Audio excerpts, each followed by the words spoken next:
नमस्कार दोस्तों, स्वागत है एक बार फिर से आदि शंकर एकेडमी के ऑनलाइन प्लेटफॉर्म में। और आज हम विकारी शब्दों के बाद में आप अविकारी शब्दों को पढ़ रहे हैं और आज की क्लास रहेगी हमारी संबंध बोधक के ऊपर।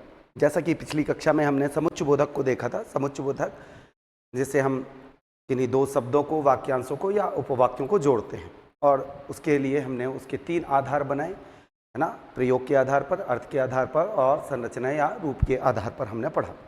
तो हमने देखा कि इसका जो प्रयोग है वो वाक्य संरचना के लिए किया जाता है, क्योंकि हम वाक्य का निर्माण करते हैं तो सर्वाधिक प्रयोग या निर्भरता जो होती है वो समुच्चय बोधक के ऊपर निर्भर करती है कि वाक्य की प्रकृति क्या होगी, किस प्रकार का होगा, सरल होगा, संयुक्त होगा, है ना, या फिर मिश्र वाक्य होगा। आज हम जिन अविकारी शब्दों के बारे में चर्चा करने जा रहे हैं वो हैं संबंध बोधक। अब सबसे पहले, इससे पहले हमने 2 बार संबंध शब्द का प्रयोग किया है। एक प्रयोग किया था हमने सर्वनाम में, तो मैं आपको पहले उसके बारे में बता दूं कि सर्वनाम में जब आप पढ़ रहे थे तो सर्वनाम में एक संबंध वाचक सर्वनाम आपने पढ़ा था और इस संबंध वाचक सर्वनाम में आपने सबसे पहले देखा था जो और सो, और इनसे बने हुए शब्द जो से, जिससे, जैसा, तो से, वैसा, वैसी। उसी प्रकार से हमने फिर पढ़ा क्या, कारक को। तो एक हमने पढ़ा संबंध कारक। संबंध कारक, जब हमने संबंध कारक पढ़ा तो हमने देखा का, की, के, रा, री, रे। हमारे पास में कारक थे, कौर था, ना, नी, ने। इनके बारे में हमने चर्चा की थी। क्या है ये? तो हमने कहा एक है सर्वनाम और दूसरा है कारक। अब ये कारक करते क्या हैं? कारक सर्वनाम के साथ जोड़ते हैं और संबंध कारक बना लेते हैं। जैसे मैं के साथ जोड़कर मेरा, मेरी, मेरे, ऐसे आप बनाते हो। तो जितने हैं मैं के साथ जुड़ा, उसके साथ जुड़ जाएगा तो उसका, उसकी, उसके, तुमसे, तुम्हारा, तुम्हारी, तुम्हारे, आपसे, अपना, अपनी, अपने, या मध्यम पुरुष के लिए आपका, आपकी, आपके। तो ये दोनों मिलकर और सर्वनाम का निर्माण करते हैं और वो भी संबंधवाचक बन जाते हैं। क्या बन जाते हैं? संबंधवाचक सर्वनाम। बड़ा आसान है। अब फर्क क्या है? ये विकारी है और ये उनके साथ जुड़ता है जो एक वचन के लिए का जोड़ोगे आप, बहुवचन के लिए के, स्त्रीलिंग के लिए की। उसी प्रकार से अलग अलग सर्वनाम में जो जुड़ते हैं उनके साथ वह अपने विकार को स्थापित कर लेते हैं। यह हमने चर्चा की थी। अब जो हम पढ़ने जा रहे हैं संबंध बोधक अविकारी शब्द अर्थात अव्यय, जिनमें विकार नहीं होता। और मैंने आपको पहले ही बोला है कि बहुत सारे सर्वनाम ऐसे हैं जो आगे चल के विशेषण का भी काम कर लेते हैं, क्रिया विशेषण का भी काम करते हैं। अब कुछ सर्वनाम ऐसे आएंगे जो संबंध बोधक का भी काम करेंगे, लेकिन जब वह संबंध बताने का काम करेंगे तो वह अविकारी हो जाते हैं। मतलब उनमें लिंग वचन काल संबंधी कोई प्रभाव देखने को नहीं मिलता। देखिए बड़ा आसान है, मैं आपको 10 बार बोल रहा हूं कि थोड़ा सा समझ के चलिएगा, इसलिए मैंने ये चर्चा की। आपको हम कंफ्यूज हो जाते हैं क्योंकि हम रटते हैं। बड़ा आसान है। जैसे मैंने आपको सर्वनाम के बारे में बताया था कि कब सर्वनाम सर्वनाम के रूप में होगा, तो मैंने आपके लिए एक सिंपल तरीका ढूंढा कि आप यदि सर्वनाम सच में सर्वनाम की तरह ही प्रयोग हुआ है तो उसकी जगह आप संज्ञा रख के देख लीजिए। यदि आप संज्ञा रख पा रहे हैं और सार्थकता बनी हुई है, इसका मतलब वह क्या है? सर्वनाम है। और यदि सार्थकता नहीं है तो फिर अन्य शब्द रख के आप देख लीजिए, जैसे कि विशेषण के रूप में रख लीजिए। तो आपको समझ में आएगा कि यदि विशेषण रख पा रहे हो तो वह सर्वनाम मूल रूप में तो सर्वनाम है, लेकिन काम कर रहा है विशेषण का। ये मैंने उदाहरण के सहित आपको समझाया पिछली कक्षा में। यदि आपको समझ में ना आए, आप दोबारा जाके सर्वनाम पढ़ो, फिर से पुनः कारक पढ़िए। आप जो क्वेश्चन आ रहे हैं आप कमेंट्स कर दीजिए, मैं कमेंट्स में आपको बता दूंगा क्या समस्या है क्या नहीं है, ये सारी चीज। चलिए चर्चा करते हैं। अब ये संबंध बोधक क्या है? जैसे सर्वनाम किसी वाक्य में दूसरे सर्वनाम के साथ में संज्ञा के स्थान पर आता था, साथ में दूसरे सर्वनाम से संबंध स्थापित करता था, उसे हमने संबंधवाचक सर्वनाम कहा। संबंध कारक क्या हुआ कि किन्हीं दो संज्ञाओं के बीच में या सर्वनाम के बीच में या संज्ञा सर्वनाम सर्वनाम संज्ञा के बीच में संबंध बताने वाले कारक कहलाते हैं, उन्हें हमने संबंध कारक कहा। अब इसमें क्या फर्क है? संबंध बोधक का मतलब है, ये तो पहली चीज अविकारी शब्द है। कैसे है अविकारी? मतलब जैसे कारक का प्रयोग करते हैं तो राम की बहन, राम का बहन नहीं करते थे, परिवर्तन हुआ कारक। उसी प्रकार सर्वनाम में मेरा मेरी मेरे करते थे, पर यहां पर क्या होगा? किसी भी पुरुष का हो, लिंग वचन का हो, यह सदैव एक सा प्रयुक्त होगा। तो पहली चीज तो अविकारी है। अब काम क्या है? यदि कोई एक संज्ञा शब्द है, वाक्य में कोई एक संज्ञा शब्द है या इसके स्थान पर प्रयोग होने वाला सर्वनाम है, ये दो शब्द हैं, यहां पर ये अविकारी शब्द लिखा जाएगा, संबंध बोधक अविकारी शब्द। और यहां कोई भी अन्य शब्द हो सकता है। अब अन्य शब्द लिखा है, इसका मतलब क्या है? इस अन्य शब्द में यहां दूसरी कोई संज्ञा भी हो सकती है, कोई सर्वनाम भी हो सकता है, क्रिया भी हो सकती है, क्रिया भी हो सकती है, अर्थात वाक्य में उपस्थित अन्य कोई भी शब्द है उसके साथ संबंध बताता है। कारक क्या कर रहा था? संज्ञा और सर्वनाम के बीच में संबंध बता रहा था। सर्वनाम क्या कर रहा था? वाक्य में उपस्थित दूसरे सर्वनाम के साथ संबंध स्थापित कर रहा था। और ये क्या कर रहा है? पहली चीज ये अविकारी है, अर्थात किसी भी परिस्थिति में, किसी भी लिंग में, वचन में, काल में एक सा प्रयुक्त होगा, पहली कंडीशन। दूसरी, संज्ञा सर्वनाम लिखा हुआ है उसके बाद आएगा, और वाक्य में उपस्थित कोई भी अन्य शब्द है, कोई भी संज्ञा भी हो सकता है, सर्वनाम भी हो सकता है, विशेषण भी हो सकता है, क्रिया भी हो सकता है, कोई भी शब्द उस शब्द के साथ में संबंध स्थापित करेगा। चलिए परिभाषा देखते हैं क्या है। लिखा है जो अव्यय, अर्थात अव्यय या हम कहें अविकारी शब्द, एक ही बात है, जिसका व्यय ना हो, अर्थात वह क्या हो? परिवर्तनशील नहीं है, बदलना नहीं है उसको।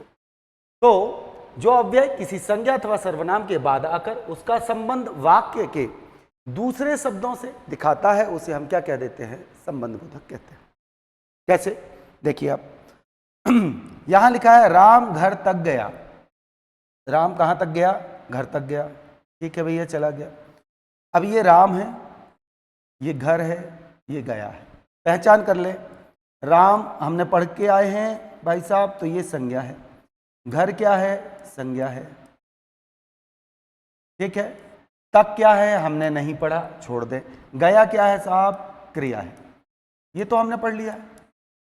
अब ये तक क्या है? देखिए, ये गया और ये घर के बीच में क्या लगा हुआ है? तक। तो घर और तक को, ये दोनों के बीच में संबंध स्थापित करने वाला क्या है? तक है।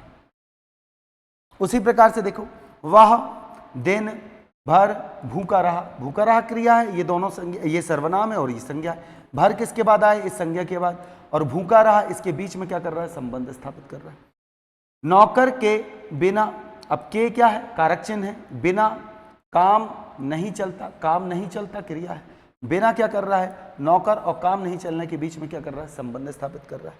उसी प्रकार से यहां देखो, के बाद यहां पर क्या लिखा है? द्वारा। यहां पर क्या लिखा है? के लिए। तो ये करते क्या है? किसी संज्ञा सर्वनाम शब्द के बाद आएंगे और उनका संबंध, उन संज्ञा सर्वनाम का संबंध किसी वाक्य में उपस्थित किसी अन्य शब्द के साथ में संबंध स्थापित करने का काम करते हैं, और यह अविकारी होते हैं। ऐसे शब्दों का आप ढेर प्रयोग करते हैं, रोज आप दिन भर में करते होंगे। तक, मीना अभी तक नहीं आई, मैं तो रात भर पढ़ते रही, है ना। मोहन परिवार सहित घूमने गया है, सहित, है ना। मोहन के संग व्यायामशाला जाता है। मीना के बिना बच्चे खाना नहीं खाते। बिना, तक, भर, संग, पर्यंत, पूर्वक बहुत इंपॉर्टेंट है। और ये अभी आपको मैंने जो विशेषण पढ़ाया था, क्योंकि अंग्रेजी में इन्हें कहते हैं हम प्रिपोजिशन, और मैंने आपको जैसे ही अभी पढ़ाकर आया हूं, क्या पढ़ाया? विशेषण। विशेषण की एक अवस्था पढ़ाई थी, उत्तरावस्था। यही उत्तरावस्था यही संबंध बोधक में अभी 2 भेद पढ़ाएंगे, मैं अर्थ के आधार पर लगभग 12 भेद पढ़ाऊंगा आपको। तो एक सदृश और एक तुलनावाचक होता है, जो आगे चल के कर्मधारय समास बनाएगा, जो आगे चल के उपमा अलंकार को स्थापित करेगा। यही आविकारी शब्द आगे चल के अव्ययी भाव समास भी बनाएंगे। बहुत सारे भेद हैं, ठीक है। तो यहां समझ में आया कि संबंध बोधक क्या है, अंग्रेजी में जिसे आप प्रीपोजिशन कहते हो, वही हिंदी में क्या कहलाते हैं, संबंध बोधक। चलिए आ जाए, कितने भेद हैं इसको जानने से पहले कितने आधार में पढ़ा जाना है ये महत्वपूर्ण है। 3 आधार पर मैं पढ़ाऊंगा आपको, ठीक। क्यों पढ़ाता हूं 3 आधार पर, ताकि आपकी कभी भी कोई भी ऐसी त्रुटि ना हो जाए कि सीधे नंबर मिलने वाले थे और वह आपसे छूट जाए। क्योंकि अर्थ क्या जनरली किताबों में लिखा है, आप पढ़ते हैं तो अर्थ के आधार में पढ़ा दे, पर हम उनका प्रयोग कैसे करेंगे, उनकी रचना कैसे करेंगे, यह भी हमें पढ़ना है, ठीक। तो इसलिए 3 आधार, अर्थ के आधार पर कि भाई हमने संबंध बोधक का प्रयोग तो किया, अर्थगत वह क्या कर रहे हैं, किस प्रकार के अर्थ को प्रकट कर रहे हैं, साथ में जब हम प्रयोग करेंगे तो उनकी प्रकृति क्या होगी, किस तरीके से वो प्रयोग में लाए जाएंगे, और व्युत्पत्ति के आधार पर अर्थात इनका निर्माण कैसे हुआ है इसको भी हम देखेंगे, है ना। तो हम 3 आधार हैं, अर्थ के आधार पर, प्रयोग और व्युत्पत्ति के आधार पर। सर्वप्रथम पढ़ेंगे हम अर्थ के आधार पर, लगभग हम 12 भेद पढ़ेंगे इसके, कई जगह 13 लिखे हैं, कई जगह 14 लिखे हैं, चल जाएगा, लेकिन 12 प्रमुख रूप से हैं। अर्थात ऐसे संबंध बोधक, ठीक है, जो अर्थगत कुछ अपनी विशेषताएं रखते हैं, चाहे वो काल संबंधी है, चाहे वह स्थान संबंधी है।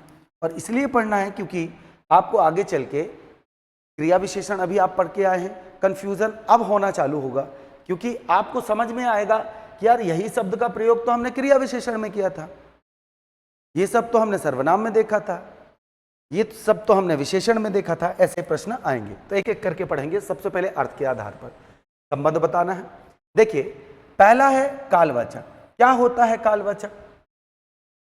एक संबंध बोधक किसी संज्ञा सर्वनाम के बाद आए वाक्य में उपस्थित दूसरे शब्द के साथ में क्या करे, संबंध स्थापित करे, साथ ही संबंध बताने के साथ साथ काल अर्थात समय का भी बोध करा दे।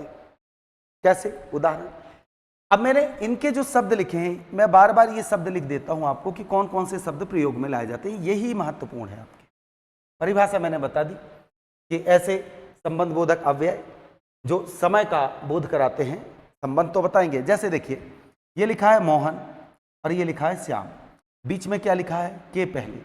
अब यह भी एक संज्ञा है और ये संज्ञा के पश्चात आया है, और यह दूसरी संज्ञा है या अन्य शब्द भी हो सकता है, तो ये भी है। अभी फिलहाल में क्या है, संज्ञा है। इसके बीच में क्या सब हो रहा है, पहले लगाया है। अब पढ़ के देखिए क्या लिखा है, मोहन के पहले श्याम चला गया। अब के पहले क्या है, मोहन श्याम का चला जाना, श्याम का जाना। आपने क्या बताया, के पहले, तो समय का बोध कराया। तो आपने इन दोनों के बीच में शब्द से क्या किया, संबंध तो स्थापित किया, साथ में किसका बोध करा दिया, काल का। इसे ही क्या कहते हैं, कालवाचक संबंध बोधक। अब यदि इसको मैं क्रिया विशेषण में लिखूं तो कैसे लिखूंगा, ठीक है, मोहन के पहले श्याम चला गया, तो मोहन के पहले, तो मैंने लिखा श्याम पहले चला गया।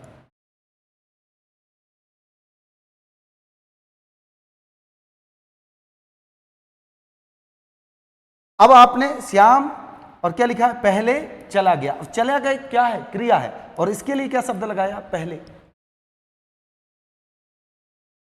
तो आप याद रखिएगा, ये जो शब्द है आपने क्रिया विशेषण की तरह प्रयोग किया, और यहां पर आपने क्या किया है, दो संज्ञा शब्दों के बीच में इस संज्ञा का संबंध दूसरे संज्ञा से बताने के लिए इसका प्रयोग किया, साथ में काल का प्रयोग किया। और सबसे बड़ी बात यह है, ये जो पहले शब्द का प्रयोग किया है, यह है पहला। किससे बना है, पहला। और यह क्या है, विशेषण शब्द है। यह क्या है, विशेषण शब्द है। याद करिए, मैंने आपको संख्यावाचक विशेषण पढ़ाया था, निश्चित संख्यावाचक विशेषण के 5 भेद पढ़ाए थे, गणना, क्रम, आवृत्ति, समुदाय, प्रत्येक बोधक। तो गणना पढ़ाया था मैंने कि 1 2 3 4 5 6 7, फिर पूर्णांक और अपूर्णांक 2 भेद कर दिए थे। फिर जैसे ही मैंने क्रम बोधक पढ़ाया तो मैंने बोला पहला, दूसरा, तीसरा, चौथा, पांचवा।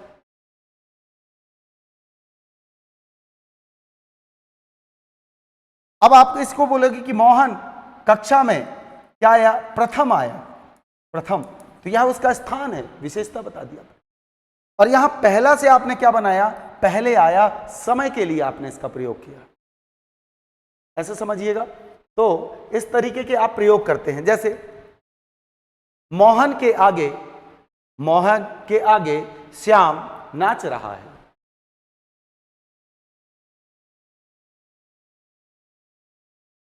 गीता के पीछे मीना बैठती है। पिताजी के पूर्व घर पर कोई भोजन नहीं करता। पिताजी के पूर्व, अब ये आप संबंध बता रहे हो, तो इसे हम क्या कहते हैं, कालवाचक।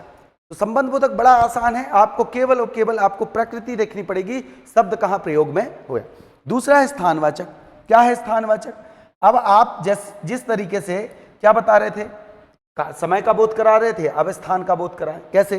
सामने, समीप, बाहर, भीतर, बीच, नीचे, निकट, नजदीक, ऐसे।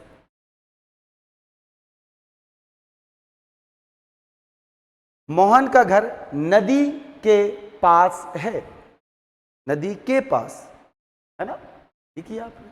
बगीचे के सामने विराट खेल रहा है, तो विराट और बगीचे के बीच में आपने क्या लगाया, के सामने, स्थान का बोध कर रहे थे। किसका? स्थान का। अगला है सदृश्यवाचक, और बहुत इंपॉर्टेंट है ये, यही आएगा आपको कर्मधारय में और उपमा अलंकार में। सदृश, सरस, जिमी, रूपी, कनक रूपी लता बड़ी सुहावनी है, तो कनक रूपी लता, कनक और लता के बीच में आपने क्या किया, रूपी शब्द लिखा। जैसे आगे चल के आप उपमा अलंकार में क्या पढ़ेंगे, वाचक शब्द के रूप में पढ़ेंगे, आगे बहुत काम आने वाला है। हमारा यदि बेस अच्छा है हिंदी में, इसलिए मैं कहता हूं ना, आपकी व्याकरण अगर अच्छी है, संधि, समास, रस, छंद, अलंकार 5-5 मिनट के कॉन्सेप्ट हैं साहब, केवल 5 मिनट के। यदि आपको व्याकरण बहुत अच्छे से आती है और अगर आपने व्याकरण को बहुत अच्छे से पढ़ा है, तो आपको यकीन मानिए, आपको पूरे जितने भी आप काव्य शास्त्र पढ़ लें, छंद पढ़ लें, अलंकार सिद्धांत पढ़ लें, किसी में दिक्कत आने वाली नहीं है। हमारा ग्रामेटिकल पोर्शन अच्छा नहीं, क्योंकि देखिए बेस ये है ना, आप समझिए। तो जहां आप उपमा अलंकार में वाचक शब्द पढ़ते हो, वो संबंध बोधक कहलाते हैं, इन्हीं का प्रयोग करते हैं। देखिए आप के समान, आप बहुब्रीहि समास में अर्थात मानो करके आप प्रयोग करते हैं। मैंने अभी समुच्चय बोधक पढ़ाते समय मैंने आपको बताया, बहुत सारी, सब कुछ इसी पर निर्भर कर रहा है। कहते हैं अब सदृश्यवाचक मतलब किसी से एक रूपता या समानता दिखाने के लिए, एक रूपता कि मोहन के जैसा सोहन भी कड़ी मेहनत करता है, तो के जैसा, एक रूपता, ठीक है। मीना मोहन के अनुसार काम करती है, उसके अनुसार, सदृश्य। कनक रूपी लता, तो कनक रूपी लता बड़ी सुहावनी लग रही है, तो रूपी शब्द का आपने प्रयोग किया, कनक और लता के बीच में संबंध स्थापित। के तरह, भांति, समान, तुल्य, सदृश्य, अनुकूल, अनुरूप, सरीखा, ऐसा, जैसा, मुताबिक, सरस, ऐसे शब्द का प्रयोग आप करते हो सदृश्यवाचक के लिए। एक रूपता अर्थात ये दो शब्दों के बीच में क्या करते हैं, किसी संज्ञा सर्वनाम का अन्य शब्दों के साथ में संबंध बताते हैं, साथ में उनकी एक रूपता या समानता को भी बता देते हैं, तो इसे हम क्या कहते हैं, सदृश्यवाचक। विनिमयवाचक, विनिमयवाचक मतलब व्यापार करना, बदले में ना वस्तु विनिमय करते थे अपन, तो उसी प्रकार से कि पहले मोहन काम कर रहा था, अब मोहन की जगह श्याम जा रहा है। भाई घर में कमाने के लिए अब क्या हो रहा है, उसकी तबीयत खराब है, तो अब वो चला गया, तो किसकी जगह गया, मोहन की जगह श्याम काम पर जा रहा है, तो मोहन आपने लिखा और फिर क्या लिखा कि जगह श्याम। अब देखो श्याम और मोहन के बीच में ये क्या कर रहा है, संबंध स्थापित कर रहा है, साथ ही क्या बता दिया, विनिमयवाचक, है ना। तो मोहन रोहित की जगह खेल रहा है ना। खेलना किसको था, रोहित को, रोहित चोटिल हो गया, अब कौन खेल रहा है, उसकी जगह पर मोहन खेल रहा है, तो विनिमयवाचक इसी कहते हैं। इसके लिए क्या, जगह, एवज, बदले, पलटे, ऐसे आप शब्दों का प्रयोग करते हो। ये शब्द जो लिखे हैं ये बहुत महत्वपूर्ण है, मैं अभी भी बता रहा हूं, ढूंढ ढूंढ के एक भी शब्द नहीं छोड़े हैं जो आप प्रयोग करते हो, वो सारे लिख दिए हैं, और आप दिन भर में न जाने कितने बार इन शब्दों का प्रयोग करते होंगे। ठीक है, तो थोड़ा सा आपने जीवन से जोड़ के देखेंगे, बड़ा आसान है, बहुत ही आसान है, मैं आपको बता रहा हूं इसीलिए क्योंकि ये प्रिपोजिशन ही है, इनको आप बहुत अच्छे से समझ लोगे, अंग्रेजी में कभी दिक्कत नहीं जाएगी। चलिए, तुलनावाचक, सदृश्यता अलग होती है और तुलना अलग होती है। तुलना मतलब एक दूसरे के गुणों का आरोप करते हो, उसी प्रकार से हम संबंध बोधक के माध्यम से किसी संज्ञा सर्वनाम का वाक्य में उपस्थित अन्य शब्द के साथ क्या करते हैं, संबंध बताने के साथ साथ दोनों के बीच में हम तुलना कर देते हैं। किन शब्द से? सामने, अपेक्षा, बनिवस्त, आगे। मोहन के आगे किसी की नहीं चलती, तो मोहन के आगे किसी अन्य पुरुष की बात हो रही, सर्वनाम है, अब ये मोहन है और ये अन्य शब्द है, बीच में क्या लगाया? आगे। किसी की नहीं चलती भाई, ठीक है। मोहन के सामने रवि कुछ नहीं है, अब मोहन के सामने क्या है? रवि कुछ भी नहीं है, तुलना कर दी, तो मोहन और रवि के बीच में क्या लगाया? मीना की अपेक्षा गीता अधिक पढ़ाई करती है, तो अपेक्षा, तुलना कर दी आपने। ये शब्द याद रखिएगा, बहुत महत्वपूर्ण है। सहचरवाचक मतलब, सहचर मतलब साथ में, है ना। मोहन के साथ श्याम भी खेलने जाता है, मोहन के साथ, संग, साथ, है ना, वश, पूर्वक, सहचर। जैसे मीना ध्यान पूर्वक पढ़ती है, कैसे पढ़ती है? मीना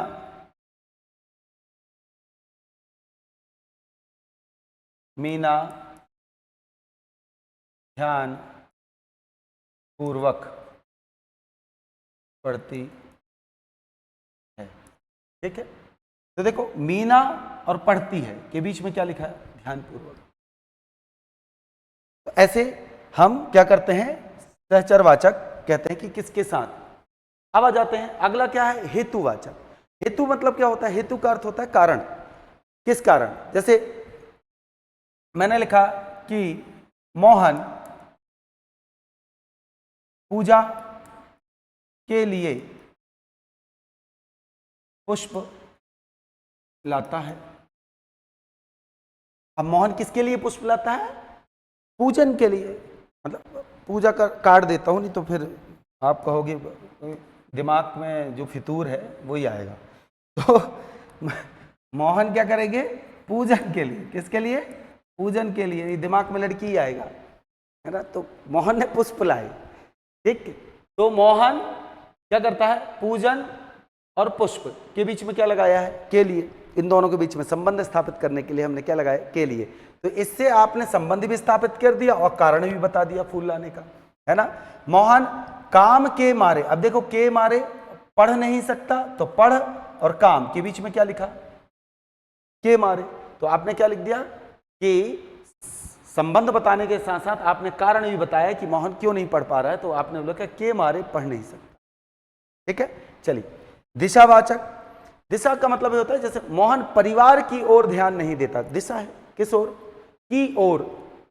तो मोहन और ध्यान न देना के बीच में क्या लिखा है? की ओर, ठीक है। मोहन परिवार की तरफ या ओर ध्यान नहीं देना, तो ध्यान और परिवार के बीच में आपने क्या लिखा? की तरफ। ये क्या बन जाएंगे? हेतु, दिशावाचक। अगला है साधनवाचक। साधन मतलब जरिए। जैसे मोहन मित्र के सहारे पास हो गया, तो किसके द्वारा? ये सहारे लिखा है, मित्र के सहारे। मोहन बस द्वारा शाला जा रहा है, तो बस द्वारा, सहारे, है ना, मित्र के सहारे। मोहन मनोज के जरिए मुझ तक मिला, तो किसके जरिए? मनोज के जरिए मुझ तक मिला या मुझसे मिला। व्यतिरेक का मतलब होता है अलग होने, पृथक होना या अभाव को व्यक्त करने के लिए हम व्यतिरेक का प्रयोग करते हैं। अब व्यतिरेक क्या है? रहित, बगैर, अतिरिक्त, बिना। मोहन के बिना श्याम भोजन नहीं करता, बिना।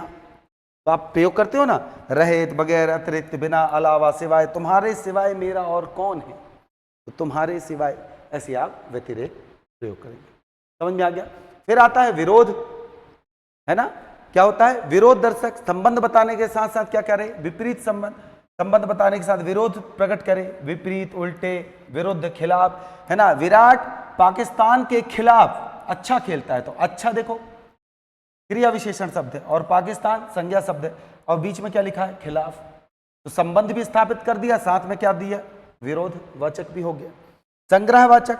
अब संग्रहवाचक क्या होता है? कि आप संबंध बताने के साथ साथ क्या करें,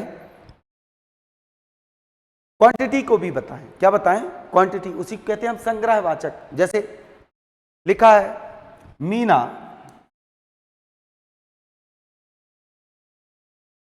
अभी तक नहीं आई। तो देखो अभी और नहीं आई, बीच में क्या लिखा है? तक। इसी प्रकार लिखा है, देखो विराट अभ्यास कर रहा है, तो अभ्यास क्या लिखा है? भर शब्द किसके बाद? रात के बाद।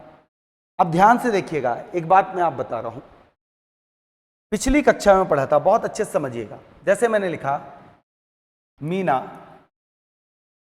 दिन भर पढ़ती है। पिछली कक्षा में हमने पढ़ा था क्रिया विशेषण क्या है। बहुत छोटा सा कॉन्सेप्ट है लेकिन बहुत कारगर है। यहां गलतियां होती हैं, इसको समझिएगा। अब एक एक शब्द को हम आइडेंटिफाई करते हैं पहले, तो आपको ज्यादा अच्छे से समझ में आएगा। जैसे मीना लिखा है, तो मीना एक संज्ञा है, हमने पढ़ के आए हैं संज्ञा के बारे में। और मीना क्या करती है? पढ़ती है। तो मीना क्या है? कर्ता कारक है, हमने ये भी पढ़ा है। ठीक है। दिन क्या है? संज्ञा है।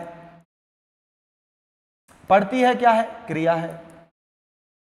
और आपने पढ़ा था कि दिन भर क्या है? दिन भर क्या करती है? पढ़ती है। तो दिन भर पूरा मिलकर क्या है? क्रिया विशेषण है।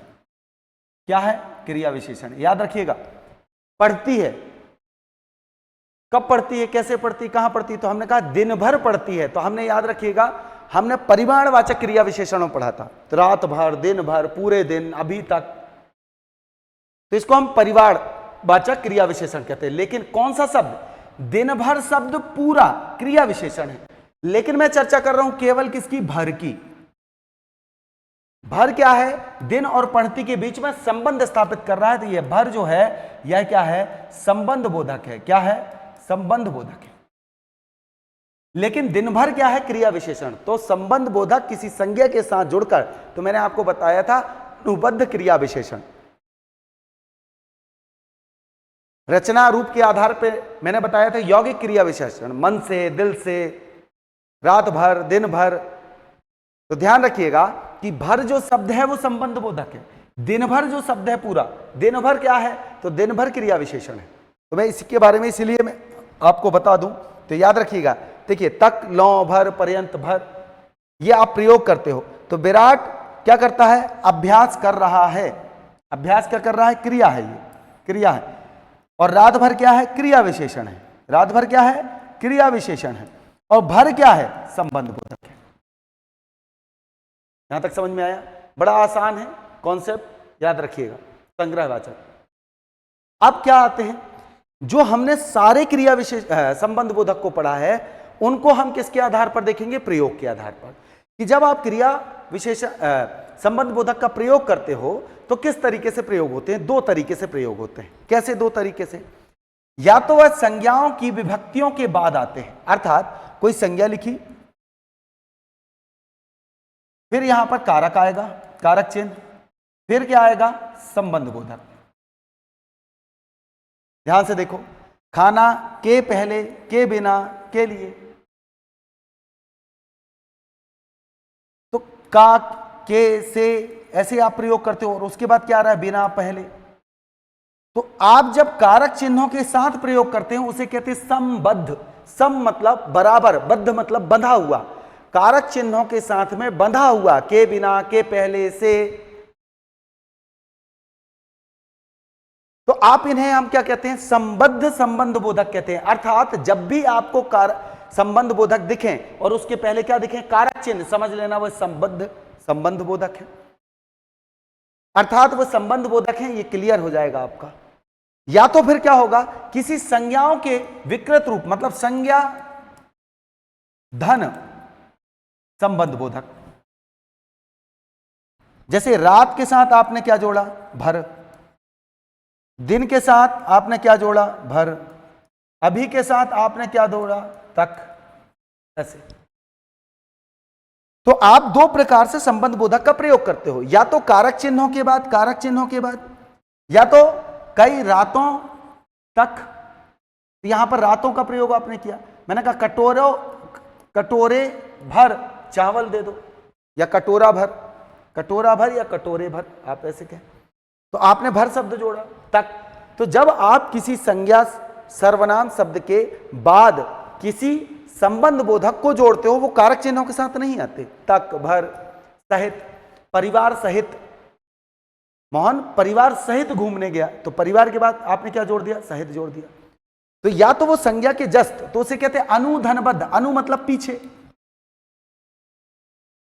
किसके पीछे? संज्ञा सर्वनाम के पीछे, बंधे हुए। बद्ध मतलब बंधे हुए, अनु पीछे बंधे हुए। और ये कारक चिन्हों के साथ, के पहले, के बिना, के लिए, के साथ, ऐसे प्रयोग होते।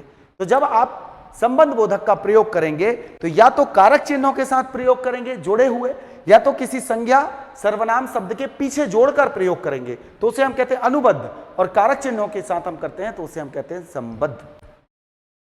समझ में आया? 1 सेकंड लगता है संबंध बोधक पहचानने के लिए। आप कारक चिन्ह देख लो, या तो फिर संज्ञा सर्वनाम के विकृत रूप के साथ में देख लें आप। चलिए अब आते हैं व्युत्पत्ति के आधार पर कि इनकी रचना कैसी है। तो देखिए, कुछ हैं मूल रूप से पहले से बने हुए, उनको हमने बनाया नहीं। पर्यंत है, पूर्वक है, अनुसार है, सहित है, ठीक है, भर है, तक है आदि, इनका हमने निर्माण नहीं किया। लेकिन तो ये ऐसे कैसे होते हैं? मूल संबंध बोधक कैसे कहलाते हैं? स्वतंत्र हैं, किसी शब्द पर आश्रित नहीं, किसी के योग से आपने बनाया नहीं।